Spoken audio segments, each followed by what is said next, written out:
भारतीय जनता पार्टीचे असणारे दिग्गज राजकीय नेते पंकजा मुंडे यांचा व्हिडिओ मी खरं तर घेऊन आलोय.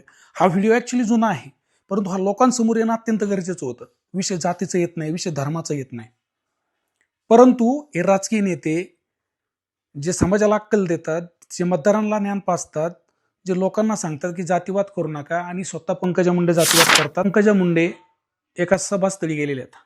त्या व्यासपीठावरती त्या बसलेल्या आहेत आणि त्यांच्या गळ्यामध्ये ऍक्च्युली पहिले काही पंचे पडलेले आहेत आणि त्याच्यानंतर त्यांचाच एक कार्यकर्ता त्यांच्या गळ्यामध्ये एक भगवा पंचा ठेवतोय.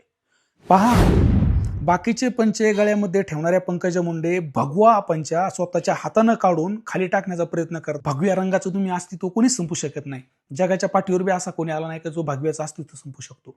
त्याच्यामुळं अशी चुकीचे कामं तुमच्यासारख्या एका बड्या राजकीय नेत्यांकडून हो याची आम्हाला अपेक्षा नव्हती. या घटनेचा सर्वप्रथम मी जाहीर निषेध करतो. पंकजाताई, या व्हिडिओच्या माध्यमातून ज्यावेळेस ही परिस्थिती सामान्य लोक पाहतील ना, तर तुमचं वागणं, चालणं, बोलणं काय आहे ह्या गोष्टी सर्व स्पष्ट होतात बरं का. म्हणजे बोलणं राजहंसाचं आणि वागणं गिधाडाचं, ही परिस्थिती सेम तुम्हाला लागू होती जे तुम्ही वागलात. या गोष्टीचा मी सर्वप्रथम सकल हिंदू बांधवांच्या वतीनं जाहीर निषेध करतो. अशा पद्धतीचं कृत्य, भला हा व्हिडिओ कधीचा बी असू दे, पण लोकांसमोर जाणं गरजेचं आहे. का? कारण हिंदुत्वाच्या नावावरती मतांचं भीक मागण्याचं काम इथून पाठीमागं तुम्ही केलं. हिंदू लोकांनी तुम्हाला मतदान केलं नाही. तुम्ही कोण आहात? हिंदू नाही तुम्ही,